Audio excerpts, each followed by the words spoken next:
하나님의 사랑이 있는 곳, 사랑과 마음 상담센터에서 보내드리는 이른 아침 햇살 받기 프로그램입니다.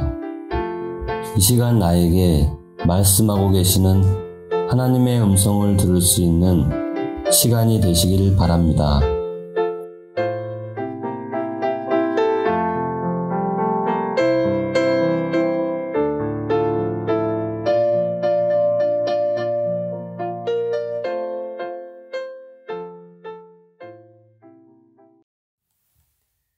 안녕하세요. 정은영 상담사입니다. 오늘은 인간의 자기 파괴적인 정서 수치심이라는 제목을 가지고 여러분과 말씀을 나누고자 합니다. 인간의 마음에 본질적으로 내재되어 자생하는 정서적 감정이 수치심인데요. 이 수치심이 현재 예수님을 믿고 있는 저의 신앙과 어떤 관계가 있기에 목사님이 4번에 걸쳐서 주일 설교 말씀으로 해주셨을까를 생각해 보게 되었습니다. 그래서 그 말씀을 근거로 저의 삶에 나타나는 일들을 통해서 저의 영적 상태를 분별해 보며 여러분과 함께 나누고자 합니다.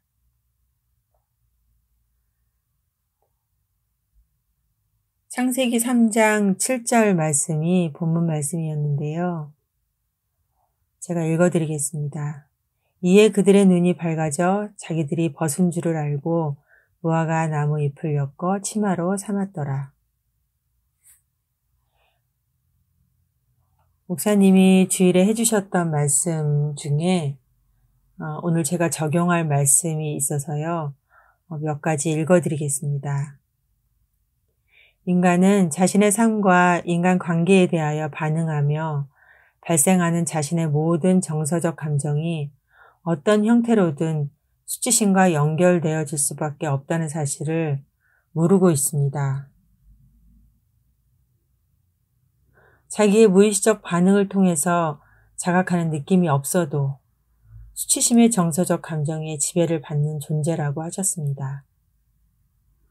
죄와 영의 지배를 받는 존재로서 그 어떠한 정서적 느낌도 결국에는 수치심과 연관되어 있다는 것을 모른다고 하셨습니다. 그러하기에 인간은 수치심을 안 느끼기 위해서 다양한 삶의 반응을 보이며 모든 말과 행동은 수치심을 느끼지 않으려는 것으로 귀결됩니다. 선악과를 먹은 인간이 느끼는 수치심은 인간 자기 파괴적인 정서로서 인간의 마음속에 내재된 본성인 정욕과 탐심의 정서적 감정이 인간을 지배하고 지향하는 게 있습니다. 그것은 예수 그리스도의 십자가의 대속의 은총을 믿지 못하게 하는 것이라고 말씀해 주셨습니다. 4주에 걸쳐서 해주신 수치심과 연결된 인간의 영적 정체성에 대해 주신 말씀을 정리하다가 보니까요. 제가 하고 있는 말과 행동에 영향을 미치고 있는 수치심의 내적 기제에 대해 더 깊이 생각하게 되었습니다. 솔직히 말씀드리면 지금까지 제가 살아왔던 삶이 또 저의 신앙생활에 엄청난 영향을 미치고 있었고 이 수치심에 지배받지 않은 것이 있을까라는 생각에 많이 놀라고 있습니다. 저는 저의 의사결정 체계가 수치심을 가리기 위해 형성되어졌다는 것을 확인하게 되었습니다. 수치심을 가리기 위해 선택한 신학 공부는 거룩함으로 포장하기 위한 의사결정이었습니다. 또한 선교사에 대한 꿈이 있었는데요. 그 꿈 또한 그렇다는 것이 느껴졌습니다.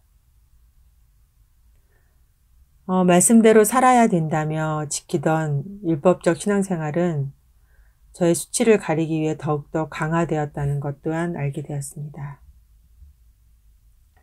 내가 선택한 자기 표상이 있는데요. 나는 공부를 못하니 멍청해 라는 것 또한 수치심을 가리기 위해 내가 나를 속여서 주장하고 있었던 것이었습니다. 공부를 못하는 내가 나를 지배하고 있었기에 수치심에 대해서는 생각할 수조차 없었습니다. 수치심의 감정을 느끼지 않기 위해서 추구했던 것들이 얼마나 나에게 만족감을 주었었는지 모릅니다. 하나님에 대해 알고 싶어 하나님을 찾고 있다는 것에 만족감을 느꼈습니다. 선교지에 가서 순교하겠다며 일부러 위험하다고 가지 말라고 하는 나라에 가면서 느꼈던 만족감 또한 대단한 것이었습니다. 선교지에 가면 필요할 거라며 준비했던 어린이집 교사 자격증 과정을 준비하면서 느꼈던 만족감 등은 수치심의 감정을 느끼지 않으려는 무의식의 몸부림이었지만 그것을 하나님의 관점에서 보면은 수치심을 느끼지 않으려는 한 인간이 자기 의를 쌓고 있었기에 예수 그리스도의 십자가의 대속의 은총을 절대 경험할 수 없는 것이었습니다. 흑암인 상태로 심판받을 수밖에 없는 죄에 지배받는 처참한 상태에 놓인 자였던 것입니다. 제가 이것을 준비하면서 찬양이 하나 떠올랐습니다. 그 찬양은 그날이라는 찬양이었는데요. 북한의 영혼을 향한 하나님의 마음을 표현한 찬양입니다. 가사를 잠깐 읽어드리겠습니다. 사망의 그늘에 앉아 죽어가는 나의 백성들, 절망과 굶주림에 갇힌 저들은 내 마음의 오랜 슬픔, 고통의 멍에에 매여 울고 있는 나의 자녀들, 절망과 굶주림에 갇힌 저들은 내 마음의 오랜 슬픔. 누가 내게 부르짖어 저들을 구원케 할까? 누가 나를 위해 가서 나의 사랑을 전할까? 나는 이제 보기 원하네. 나의 자녀들 살아나는 그날. 기쁜 찬송 소리 하늘에 웃음소리 온 땅에 가득한 그날. 전에는 이 찬양을 부르면서 굶주림과 고통으로 죽어가는 북한의 영혼들을 위해 기도하면서 속히 자유 주시기를 위해 울면서 기도했었습니다. 그러나 이 찬양의 가사는 예수를 믿는다고 하지만 다른 예수, 다른 영을 받아들이고 믿고 있는 저의 영적으로 처참한 상태에 놓인 저를 보는 또 저를 향한 하나님의 마음이라는 생각이 들었습니다. 제가 사망의 그늘에 앉아 죽어가고 있고 나의 의를 추구하면서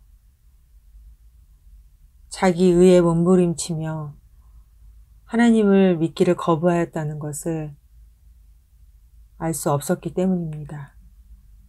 저는 예수님을 믿는 줄 알았습니다.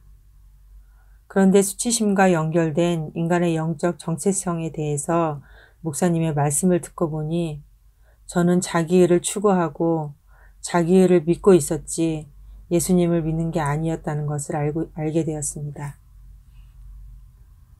고린도후서 11장 3절 4절 말씀에 뱀이 그 관계로 하와를 미혹한 것 같이 너희 마음이 그리스도를 향하는 진실함과 깨끗함에서 떠나 부패할까 두려워하노라. 만일 누가 가서 우리가 전파하지 아니한 다른 예수를 전파하거나 혹은 너희가 믿지 아니한 다른 영을 받게 하거나 혹은 너희가 받지 아니한 다른 복음을 받게 할 때에는 너희가 잘 용납하는구나. 이미 선악과를 먹은 존재인 저는 예수 그리스도를 향하는 마음이 없는 진실함과 깨끗함에서 떠나 부패한 자입니다. 벌거벗음은 수치야 라는 기준을 가지고 태어난 저주받은 존재인 저는 그 수치를 가리기 위해서 자기 의를 쌓으며 나의 만족을 채워주는 다른 예수, 다른 영, 거짓 하나님을 믿고 있었던 것입니다. 저는 여기에서 벗어날 수 없습니다. 그런 저를 용납하고 받아들이고 오직 예수 그리스도의 의의 옷을 덧입혀 주실 예수 그리스도의 십자가를 믿는 믿음만이 구원받을 길임을 알기에 믿음으로 나아갑니다. 오늘 나에게 주신 믿음만이 나의 만족임을 고백합니다.